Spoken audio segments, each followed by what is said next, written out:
हमारी सेना ने सीमा पार आतंकियों और आतंक के आकाओं के अड्डों को खंडहर में बदल दिया। हमारी सेनाओं ने आतंकियों को ऐसा सबक सिखाया कि पाकिस्तान की आज भी नींद उड़ी हुई है। भारत की इस सफलता के पीछे बहुत बड़ी शक्ति मेड इन इंडिया अस्त्र शस्त्र की रही है और मुझे गर्व है कि भारत की सेना को ताकत देने में बंगाल के इस इलाके की भूमि का बहुत बड़ा योगदान है। इच्छापुर में गुलामी के कालखंड में डिफेंस मैन्युफैक्चरिंग का काम शुरू हुआ था, लेकिन कांग्रेस की सरकारों ने भारत की ऐसी डिफेंस इंडस्ट्री को बर्बाद कर दिया था, हमारी सेना को विदेशों पर निर्भर कर दिया था। अब भाजपा सरकार ने भारत की डिफेंस इंडस्ट्री को नई ऊर्जा दी। इसका लाभ यहां की फैक्ट्री को भी मिला है।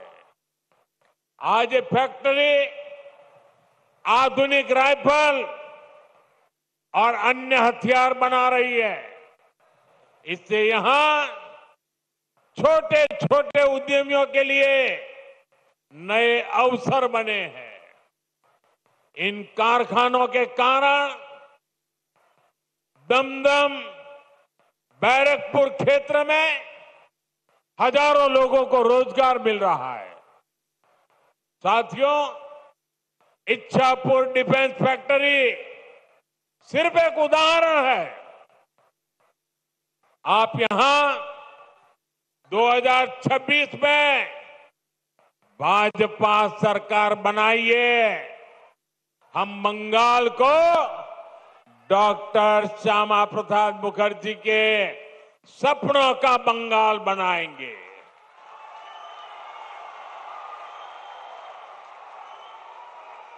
बंद पड़े कारखाने फिर से खुलेंगे, नया निवेश और नए कारखाने लगेंगे और दमदम फिर से इंडस्ट्रियल हब बनेगा। ये भाजपा का संकल्प है।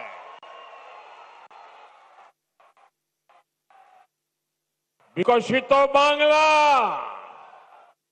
मोदी गारंटी।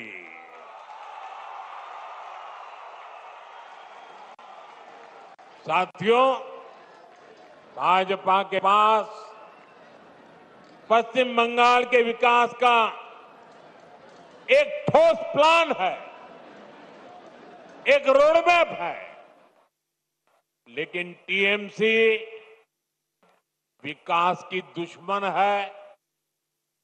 इसका साक्षी ये दमदम क्षेत्र भी है। एक कोलकाता के सबसे अधिक भीड़ वाले इलाकों में से एक है।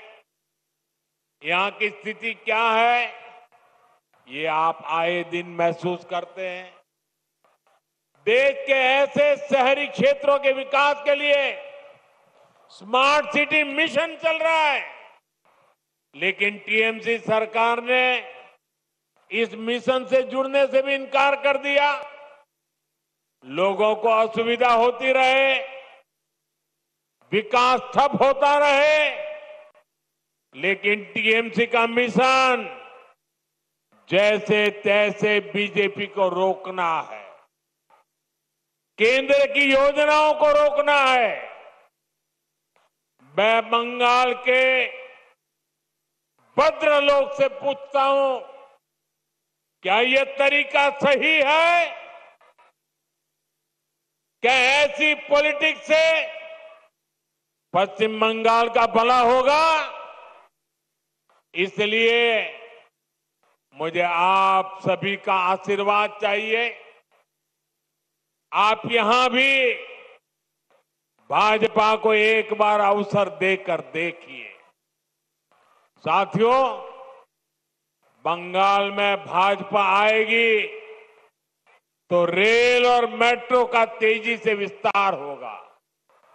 मैं तो चाहूंगा कि यहीं पर इलेक्ट्रिक व्हीकल से जुड़ा व्यापक इंफ्रास्ट्रक्चर बने। यहां बहुत बड़ी मात्रा में इन्वेस्टमेंट आए, नौजवानों को रोजगार मिले। ये तभी होगा जब यहां कानून का राज आएगा, जब यहां भ्रष्टाचार पर लगाम लगेगी और जब बंगाल में डबल इंजन की भाजपा सरकार होगी। साथियों, पश्चिम बंगाल के पास इतिहास और संस्कृति की भी अनमोल धरोहर है। ये बांग्ला विरासत विकसित बंगाल बनाने के अभियान को प्रेरणा देगी। बीजेपी सरकार पूरे गर्व के साथ बांग्ला भाषा और बांग्ला संस्कृति को सशक्त करने में जुटी है। ये हमारा सौभाग्य है कि हमें बांग्ला भाषा को क्लासिकल लैंग्वेज यानी शास्त्रीय भाषा का दर्जा देने का सौभाग्य मिला।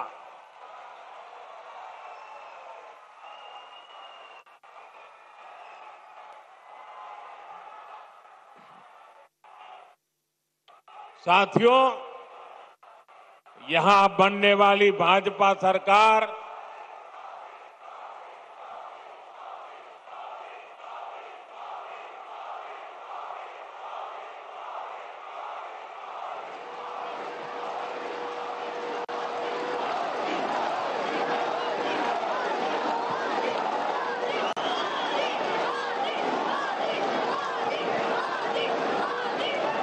साथियों, जब भाजपा सरकार बनेगी, हेरिटेज टूरिज्म पर भी बल देने का हमारा प्लान है। साथियों, हम गंगा जी पर जो इनलैंड वाटरवे बना रहे हैं या फिर जो हमारा समंदर है, इसमें क्रूज टूरिज्म के लिए बहुत संभावना है। ऐसी हर संभावना को भाजपा सरकार बनने के बाद तलाशा जाएगा ताकि पश्चिम बंगाल के नौजवानों को काम के लिए कहीं और जाने के लिए मजबूर न होना पड़े। साथियों, इस बार लाल किले से मैंने देश की एक बहुत बड़ी चिंता की चर्चा की है। ये चिंता घुसपैठ के बढ़ते खतरे की है। कोलकाता के पश्चिम बंगाल के लोग समय से आगे की सोचते हैं। इसलिए आपके बीच मैं लगातार इस बहुत बड़ी राष्ट्रीय चुनौती की चर्चा करता रहा। आजकल आप देखते हैं, जिन देशों को विकसित कहा जाता है, जिनके पास संसाधनों की कोई कमी नहीं है, वहां घुसपैठियों के खिलाफ मुहिम चल रही है। ये देश अब घुसपैठियों को ज्यादा नहीं सह सकता। घुसपैठियों को निकालना चाहिए कि नहीं निकालना चाहिए? घुसपैठिए जाने चाहिए कि नहीं जाने चाहिए? उनको भगाना होगा कि नहीं भगाना होगा? कौन भगा सकता है? कौन भगा सकता है? घुसपैठियों से बंगाल को कौन मुक्त करा सकता है? घुसपैठियों से बंगाल को कौन मुक्त करा सकता है? साथियों, मोदी नहीं, भाजपा नहीं, आपका एक वोट करा सकता है, आपका एक वोट।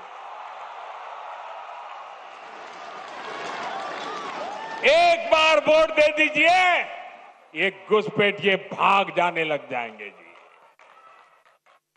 साथियों, भारत के पास तो संसाधन सीमित है। हमें अपने नौजवानों को रोजगार देना है, अपने नागरिकों को सुविधाएं देनी है। जो घुसपैठिए हमारे नौजवानों का रोजगार छीन रहे हैं, जो हमारे इंफ्रास्ट्रक्चर पर दबाव डाल रहे हैं, जो हमारी बहनों बेटियों के साथ अत्याचार कर रहे हैं, ऐसे घुसपैठियों को हम भारत में नहीं रहने देंगे।